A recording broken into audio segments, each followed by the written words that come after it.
McGillicuddy and Murder's Pawn Shop. Episode 12. Accidental Mischief. September 18th, 1921. Continued. I left the graveyard and returned to McGillicuddy and Murder's. I still felt raw and aching.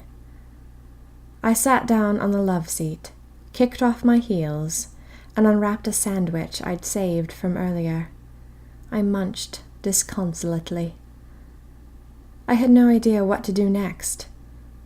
Mr. McGillicuddy had said, wait. He would contact me when he could, but for now, my only job was to stay away from the night enthusiasts. Noble James had been stabbed. I wondered if he was dead. Mr. McGillicuddy had told me that Noble James was a fool. He said to stay away from him. Did that mean that Noble James had meant to betray me? Hang it all and send everything to purgatory! Why couldn't he just have been a nice young man? Why couldn't we have met over there by the coats when I first saw him, and he was so handsome and royal and quiet, and my heart had fluttered helplessly? A sandwich still in my hand, in a fit of romantic sorrow, I wandered out to the spot where I'd first met him. I imagined him there, with his shy eyes and newsboy cap, and I spun on my heel. Wait, don't go, I said to the imaginary Noble James. You're very handsome. Would you like to have tea with me? Or dinner? Or something very refined? I sighed, and I let my shoulders slump. Or maybe just wander along the river and laugh at seagulls and eat peanuts. I sat down on the floor. It was the worst thing in the world that he wasn't normal, and neither was I. Well, all right, I didn't want to be Mr. Levy's secretary anymore, but this magic unusual business was very isolating. Why did Noble James and I have to be caught up in the same weird conspiracies? Why did he have to be the enemy? I sat up straight. What had he been doing in McGillicuddy and Murder's that day? If he was a night enthusiast, had he been looking for Mr. McGillicuddy to trap him? And hadn't he found him? The man worked right here. My head hurt. I lay down on my back, feeling very sorry for myself. Why wasn't I the kind of girl who got nice young men in newsboy caps? Why did Henry Hubert have to be the only one who ever proposed? I was the kind of girl who met nice young men in newsboy caps. Dear me, yes.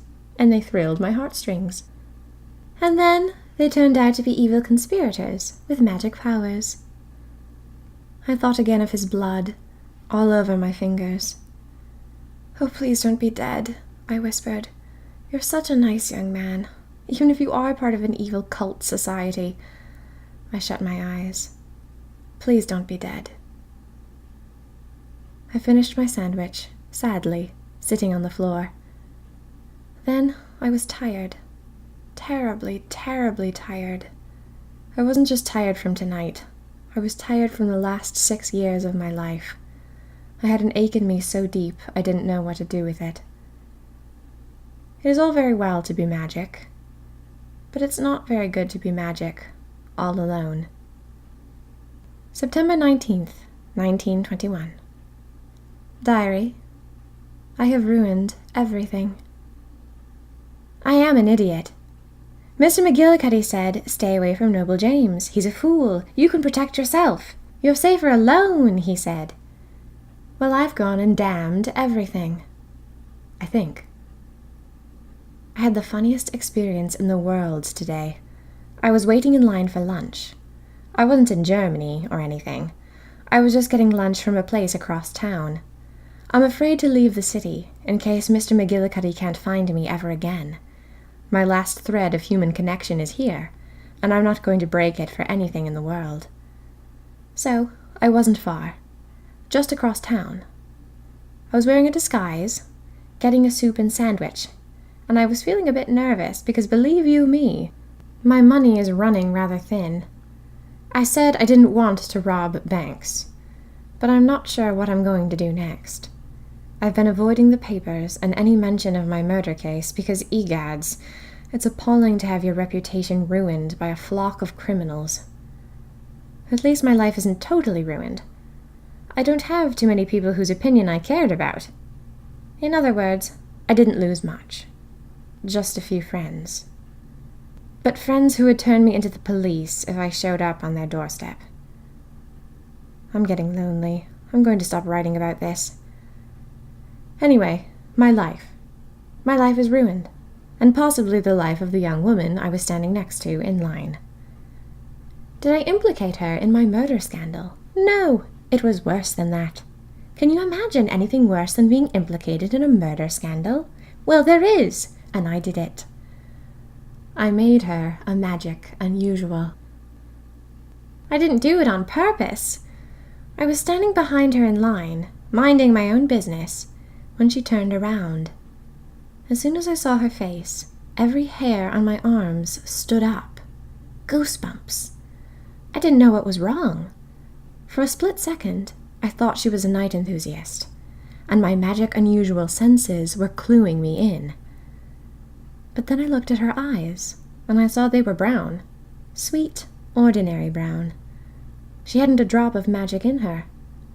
I looked around at the rest of the line for the trace of an eerie night enthusiast, but spotted none.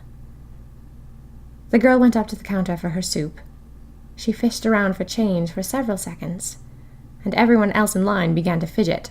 "I'm sorry," the girl said in a stammering voice to the man with the soup. "I'm afraid I'm lacking a nickel." "Oh, I've got one, please," I said. I stepped up to her with a smile. Why did I not just hand the nickel to the man with the soup? No, I had to give the nickel to her, and that is what I did wrong. The girl took the nickel with a smile, and I got the most peculiar feeling when I handed it over. I felt like my fingertips had frozen off. I shivered from my head to my feet, and then I felt warm, deliciously warm, like I just wrapped up in a warm towel. I realized I was still staring at the girl, and she was still staring at me. Had she felt it too? I had no idea what it was. She left with her soup. I paid for my soup and sandwich, and then I scurried out to a back alley where I could teleport safely back to McGillicuddy and Murders. I'd become very cavalier with what I did in McGillicuddy and Murders, when I let hot soup smells waft through the second floor and all that.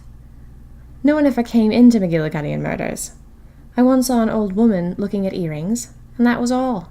It's always completely deserted and completely safe, so I went back with my food. I landed in my secret corner, listened for the sound of anyone on the second floor, and settled down comfortably when I was sure I was alone. I crunched the wax paper around my sandwich and sighed with contentment as I brought the soup to my lips. Then suddenly, in the peace and quiet, I let out a scream. No, diary, I was not being attacked. I was perfectly safe. It wasn't a blood-curdling scream. Please don't get the wrong idea. It was a scream of surprise and shock. A little yelp of regret. I realized what had happened with that girl in the soup line. She was a magic unusual, and I just unlocked her powers.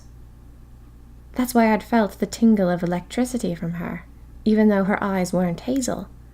She hadn't yet become one of us. This seemed wrong to me.